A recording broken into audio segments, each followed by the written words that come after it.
Rumble 2026 live from Riyadh, Saudi Arabia. So you know what that means. Black people about to get booed for no reason. And it's your boy Icon with another WWE wrestling review for you, going over the Royal Rumble. The show was good. Like, it was a good show, but there are just some things that kind of rubbed me the wrong way. But before we get started, hit that notification bell, like it or subscribe, check out my other wrestling reviews, and let's just jump right into this bad boy. So the show started with the women's Royal Rumble match. 30 women, 30 of the biggest and brightest. B Fab and Mi Chin were not in the Royal Rumble because they're both out due to injury. The Royal Rumble started with Alexa Bliss and Charlotte Flair, and I rolled my eyes immediately because honestly, I don't care. Like, I don't care about their will they, won't they, frenemies, we're friends, we're not friends. I don't give a shit. I really don't. The only purpose that their whole dynamic serves for me is that it keeps Charlotte Flair out of the heavyweight title picture. And that's the only reason why I tolerate it. I mean, it's like, okay, fine, they're frenemies, like they're going to turn on each other. They're not going to turn on each other. So, of course, you make them the first two entrants just to play up to their whole will they, won't they. And, they teased that the two of them were going to turn on each other, but they didn't turn on each other. And then they waited for the third entrant to come up, which turned out to be Kiana James. And I love me some Kiana James. Kiana James was the first standout to me in the Women's Royal Rumble. And that woman moves like a cat. like she got those panther-like reflexes to the point where I honestly feel like her wearing the knee brace at this point, it's more mental for her because the girl clearly doesn't need that knee brace anymore because she was flying all over the place. And I was on the Kiana James train since the beginning. So anybody that's cheering for her now, shame on you, because I was talking about Kiana James since NXT day one. So then, Nia Jax came in, other people came in. Sol Ruka came in, I didn't care. The one trick pony strikes again. Ivy Nile came in looking good. Becky Lynch came in. Becky Lynch actually made me laugh because when she was doing the Intercontinental feud with Maxine Dupree, she also, like the referee Jessica Carr, also played up into that whole thing because when Maxine beat Becky for the Intercontinental title, she was basically saying that Jessica Carr was a crooked referee. And she was like trashing her on social media and talking all this shit. So when Becky came down to the ring at the Royal Rumble, because if you're a champion, and that's another thing, I'm not a fan of champions fighting for championships, but the women don't have there's not as many women as men. So when it comes to the Women's Rumble, you need all hands on deck. So that I understand. Like, I understand that. But but when Becky came down to ringside, she took off her jacket, she took off the Intercontinental title, and Jessica Carr was standing right there because the referees, they're supposed to take your jacket, they're supposed to take like your sunglasses, they're supposed to take your title belt, et cetera, et cetera. She took off her belt, and then Jessica Carr had her hands out as though she was going to take the belt from Becky. Becky was going to give it to her, and then when Becky realized it was Jessica Carr, she was like, nope, she shook her head, and she gave it to the other ref on the other side. And I thought that was fucking brilliant. I legitimately thought that was brilliant. So Becky gets in the ring. Lash Legend came in and she wrecked shop, she cleaned house. Nikki Bella came in and then she got a big ovation. One of the surprises of the night, Brie Bella came in. Brie mode is back. And the people in Saudi went crazy for the Bella twins, and they went crazy for Brie, mostly because, now see, if this would have happened in the United States, Brie would have got an over chance. She would have got a huge pop just based on the fact that she's the returning Bella twin and they get to see the sisters reunite. Saudi only cheered for her just so they could do the stupid yes chant. And that and that's what it was. The Saudi crowd, I hate the Saudi crowd. I really do. And I'm tired of them singing people's theme music because one country did that one time and now everybody does it and it's overplayed and it's silly. Liv Morgan comes in, Roxanne comes in, Raquel Rodriguez, who has a title shot on Monday, she came into the Royal Rumble. The three of them clicked up together, and they tried to do their best to save each other. Julia came in later. By the time Julia came in, Kiana James was already gone, so they didn't get the team up. Asuka was in there. Kyrie was in there. Io Sky was in there. Io Sky was looking like a Power Ranger.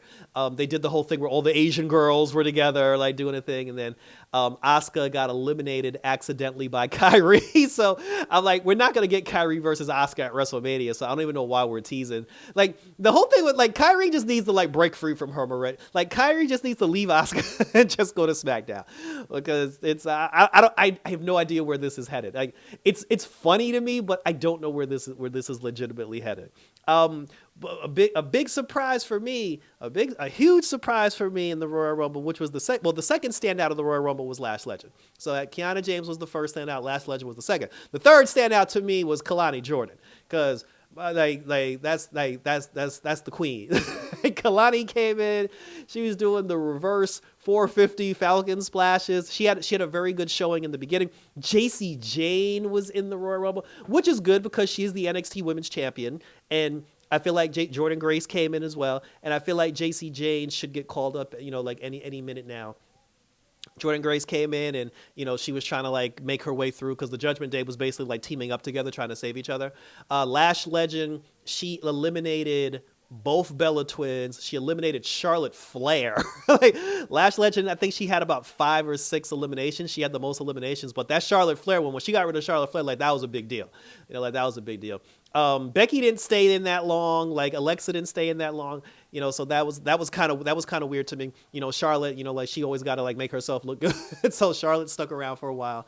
Kalani eventually got eliminated, which broke my heart. Sol Ruka did a thing where she had her tippy toes on the bottom rope, and then she basically, like lifted herself back up. And Michael Cole acts like that was the greatest move he ever seen. I'm like, how many people have done that shit? I'm like, I'm sorry, but people. So, like, first of all, the racist Saudi fans, they're sitting up here booing all the black girls. They're cheering for all the blonde white girls. I'm like, you dumbasses. Like Sol Ruka and Kiana James, they half black, and y'all was rooting for them because y'all don't know any better. But like Sol Ruka, she aside from the Soul Snatcher, Sol Ruka does not do anything that someone else hasn't already done or other people, can't do better. Like, you're not better. Like, I'm sorry, Sol Ruka's not better than Kalani Jordan. Like, she's not. Like, there are other girls that could do the acrobats, that could do the flips. Like, you think Sol Ruka's the first person to do a handstand? Like, Jesus Christ. The girl has one good move. And because she has one good move, everybody just over-romanticizes everything else that she does. Her mic work is trash. Whenever she talks on the microphone, she sounds timid. She needs to speak up more when she talks. And she sounds like she's high all the time. I don't know, like I said, but people are impressed by, by shiny things. Like I said, the girl got one move and they think she's a superstar. But then like in the end, what happened after that? So Lash Legend eventually got eliminated by Rhea Ripley, and then the fans cheered. Then they had the nerve to chant "overrated" at Lash Legend. The fans cheered for Lash Legend getting eliminated. Raquel ended up eliminating Rhea Ripley, and Rhea Ripley had the weirdest face makeup. She had like reddish makeup on her cheeks, and then she had like all over her nose. Like when Rhea came in, she looked like she got punched in the nose, and I was like, this was a very weird makeup choice. She got eliminated by Raquel Rodriguez, and then Raquel immediately got eliminated by Liv Morgan, and that's interesting because we're about to see the breakup of the Judgment Day, and then in the end. I didn't like this because I thought Vince was no longer booking this shit, but yet the final 3 was 3 blonde girls. Tiffany came in at 30 and like nobody cared, but it ended up being Sol Ruka, Tiffany Stratton, and Liv Morgan, which was a nightmare for me because I actually like Liv Morgan. Like I'm perfectly fine with Liv Morgan. Like I'm a Liv Morgan fan. I hate Tiffany Stratton and I can't stand Sol Ruka. So, but. Sol ended up being the first one eliminated, thank God. And then Tiffany got eliminated, and Liv Morgan won the Women's Royal Rumble. And I'm perfectly fine with that because Bianca Belair wasn't in the Royal Rumble. And I said before, if Bianca is in the Royal Rumble, then Bianca needs to win the Women's Royal Rumble. If Bianca is not winning the Rumble, then I was going to pick Liv Morgan. So Liv Morgan won. I'm happy about that. And she's obviously going to take on Stephanie Valcaire because Liv Morgan is not challenging Jade Cargill. Let's get that out the way right now. But curveball, because Raquel has a title shot against Stephanie Valcaire at Monday Night Raw, I'm predicting we're going to get a triple threat match between Liv Morgan, Raquel, and Stephanie at WrestleMania. It's going to be a triple threat with the future of the Judgment Day on the line. and potentially a breakup of the Judgment Day. And Roxanne is going to get caught in the middle of that. She's going to get caught in the middle of, because Raquel's not going to be happy.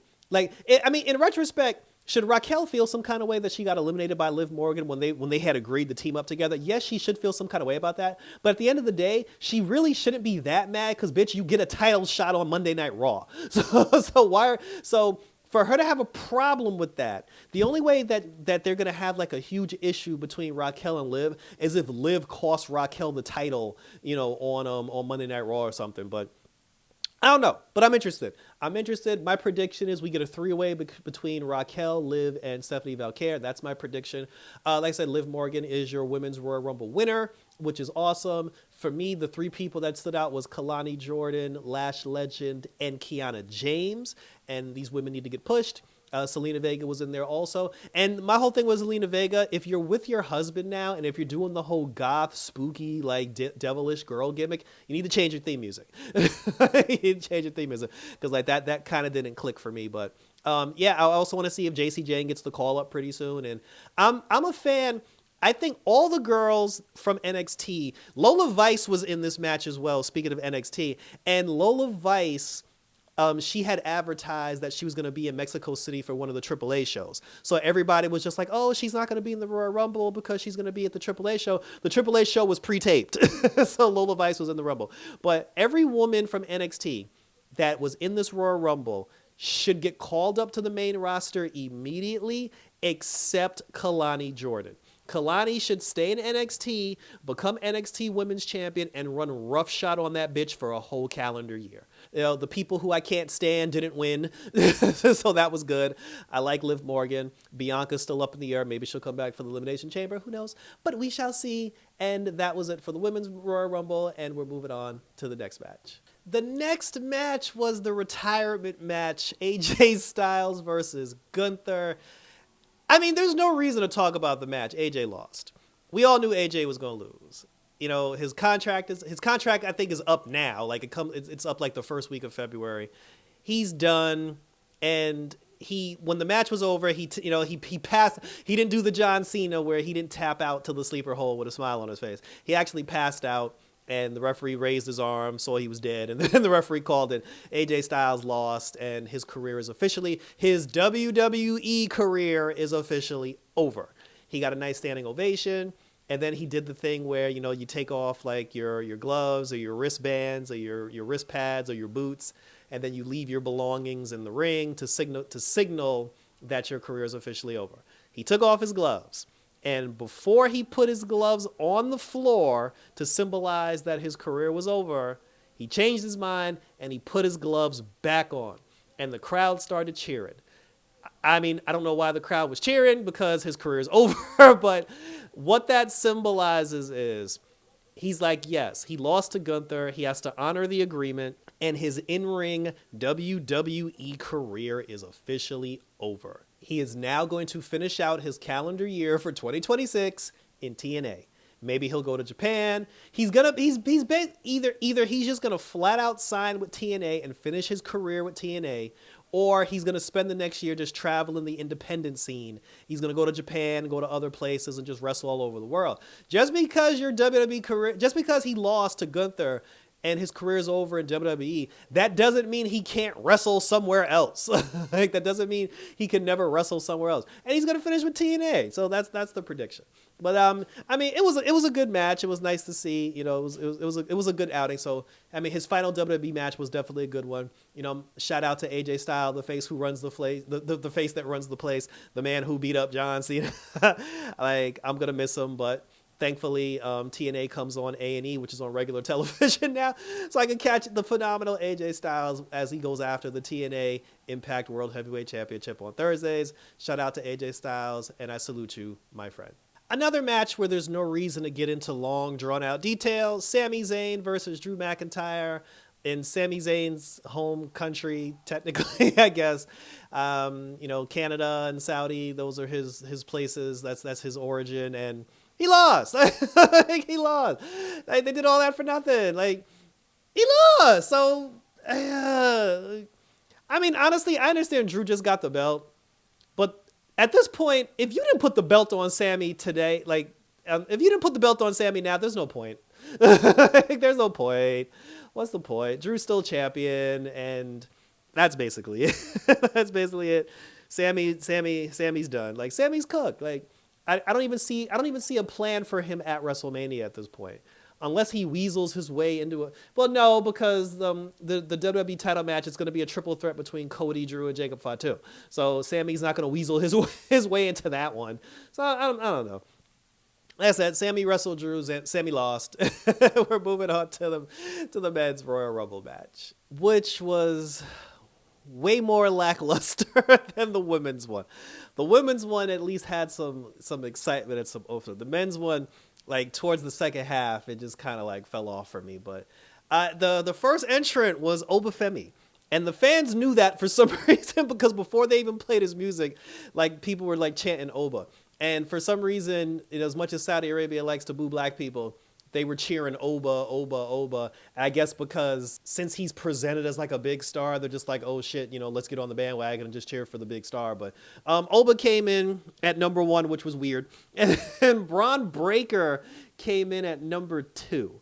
And when Braun Breaker was on his way to ringside, he got jumped before he even entered the ring by a hooded mask figure. And then Paul Heyman immediately started screaming, "That's Seth Rollins, it's Seth Rollins." And then after he curb stomped him and put Braun Breaker in the ring, Obafemi eliminated him. And Braun Breaker literally flew all the way to Saudi Arabia just to be there for like 10 seconds. And if you're Braun Breaker, you're probably like, why the fuck did I fly? Like, that's kind of a waste. So then after that was a string of Obafemi eliminating people because he's the ruler. But I mean, he came in at 1, so you knew he wasn't going to win. At some point, Brock Lesnar came into the Royal Rumble, which was crazy. Cody came in at 11. Javon Evans came in. Trick Williams came in. They did Trick Williams dirty, so I'm not even going to talk about how they did my man Trick Willie dirty. The fans did chant, "Whoop that trick." And Powerhouse Hobbs, or the artist formerly known as Powerhouse Hobbs, who's now going to be known as Royce Keys, made his debut into the Royal Rumble. He's now an official WWE superstar. He was with, he had a nice moment with Bronson Reed, and I actually wouldn't mind seeing Bronson Reed versus Royce Keys at WrestleMania. That's going to be an interesting one. Gunther was 30. Orton was 29. I wish they'd stop singing his song. Jacob Fatu came in. Jey Uso ruined the Royal Rumble. First of all, it took Jey Uso so long to get to the ring after his number was called. By the time he got to the ring, Roman Reigns was on his way, down the ring, because Roman Reigns was number 26. LA Knight popped in, got his revenge on all the Visions. He threw out all the Vision people. I don't know why Mr. Iguana is still even a thing. He is complete trash. Like, Mr. Iguana sucks, and he's not entertaining at all. Like, it is I agree with everything Wade Barrett said during the whole thing. That they had a moment where Javon Evans, Trick Williams, and Obafemi, like they were all standing there looking like they say in the final evolutionary stages of a Pokemon. Jacob Fatu, he did a nice pop-up Samoan drop on Javon Evans, went into the clouds when he did that pop-up, and he ended up getting him. Roman Reigns was, they teased the Brock Lesnar Obafemi thing, and then Obafemi was eliminated by Brock Lesnar, and then Brock Lesnar got eliminated by Cody Rhodes and LA Knight, while Jey Uso was yeeting up in the crowd. So I guess I'm assuming we're gonna get Obafemi versus Brock Lesnar at WrestleMania, and if the rumors are true that Brock is gonna retire at SummerSlam, then he's probably going to fight Gunther at SummerSlam, because I know they do want to do the Gunther match. And, so it came down to that. Jey Uso got eliminated by Roman Reigns. The Miz got eliminated. Like, a lot of people Javon Evans actually outlasted Obafemi and Trick Williams. Again, Powerhouse Hobbs, Royce Keys. Like, Javon Evans outlasted all. But the only reason why Javon Evans lasted so long, they needed him in the ring for Randy Orton. Because back in the day, last year, they did a match between Javon Evans and Randy Orton, and Javon Evans was supposed to come off the top rope with one of his spiral turny, like cutter thingies, and he was supposed to catch an RKO in the sky, and they botched that move, and they didn't get a chance to execute it the way they wanted to. So this was their chance to kind of like make up for that. So when Javon Evans, came off the top rope, the turn, or an RKO'd him, so they were able to make up the spot that they botched like last year on NXT, and then he finally got eliminated. So we kept him around basically so he can get tossed out by Randy Orton. The bright spot for the Royal Rumble for me was the double Americanos. Ludwig Kaiser Americano came into the ring, and then the next entrance was Chad Gable, the original, the OG Grande Americano. So is he like the OGA now? The original Grande Americano. Well, you could tell it's Chad Gable, he's jacked. Like, he's totally jacked. He did the gracias. Like, so are we going to get Grande versus Grande at WrestleMania? Because I swear to God, I'm here for that. I'm definitely here for that. Which also means that the Chad Gable Grande Americano is going to be a baby face. And I don't know how I feel about that. But I'm happy that Chad Gable's back because he definitely needs to be back on our TV screens. Like, I miss some Chad Gable. But yeah, I'm actually here for the Grande versus Grande action. Ilya Dragunov came in, and then Brock Lesnar no-sold all of his offense. And then finally it came down to Gunther, who looked tired, after having the AJ Styles match, and then Roman Reigns, threw him out. Roman Reigns eliminated Gunther, and then Roman Reigns is the Royal Rumble winner. Obviously, he's going to pick CM Punk because Cody Rhodes got eliminated by Drew McIntyre, and Drew wasn't even in the match. Cody got thrown over the top rope. He was holding on, and when he tried to pull himself back up, he got Claymored, which means he let go when he got Claymored, and then Cody got eliminated. So Drew McIntyre cost Cody Rhodes, the Royal Rumble. So the two of them are going to keep fighting. Jacob Fatu and Drew had words, so that's going to be a thing. We're going to get a triple threat match between Cody Rhodes, Drew McIntyre, and Jacob Fatu, which means Roman Reigns is going to choose CM Punk, and we're going to get CM Punk versus Roman Reigns. I'm fine with that as long as CM Punk beats Roman Reigns at WrestleMania, because Roman was talking a lot of shit about how like these people don't want it. Like, he left for a while. Nobody stepped up. Nobody has what it takes to be the tribal chief. And I'm like, you can't say shit like that when your ass wrestles like 4 times a year. So, because CM Punk's been doing it. Like, Cody Rhodes has been doing it. Like, these guys have actually been here doing it. Like, don't act like they ain't been here doing shit. So we're going to get CM Punk versus Roman Reigns. And I said, God, I hope CM Punk wins. And then, like I said, Liv Morgan, she gonna pick Stephanie Valkyrie, which means hopefully we'll get Jade Cargill versus Bianca, because at this point, who the hell Jay gonna fight besides Jordynne Grace? And on the other side, for the WWE, we're gonna get the triple threat with Drew, Jacob Fatu, and Cody Rhodes. So that was it. Like I said, it was a little for me. It would have been nice to see Obafemi win the Royal Rumble. It would have been, I probably would have been okay if if Cody won, but I don't know, the Roman thing is just like, oh God. But, that was it. That was the Royal Rumble. It was a good Royal Rumble. It was like the greatest of all time, but it was like a 7-ish, 6, 7-ish. The women's Rumble was definitely better.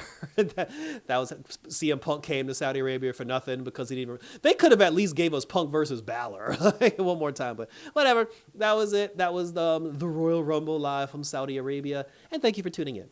So check out my other reviews, because we're definitely going to review some more wrestling. We got Backlash coming up. I don't know if there's another Saturday Night's Main Event coming up, but I'm definitely going to try to do some TNA when we get more TNA pay-per-views. But until then, we'll enjoy seeing how all these storylines unfold, where things go from here. Are we going to get Bronson Reed versus Royce Keys? Are we going to get Obafemi versus Brock Lesnar? Like I said, I'm at this point, I just want to see how the rest of the WrestleMania card shapes up, and I look forward to bringing that to all of you when it comes out. So check me out all over social media, on Instagram, on TikTok, on YouTube, where you can leave your questions, comments, and concerns. And we'll keep rolling on for some Backlash and anything that comes in between, and I'll bring it right here for all you guys on Red Eyes Entertainment.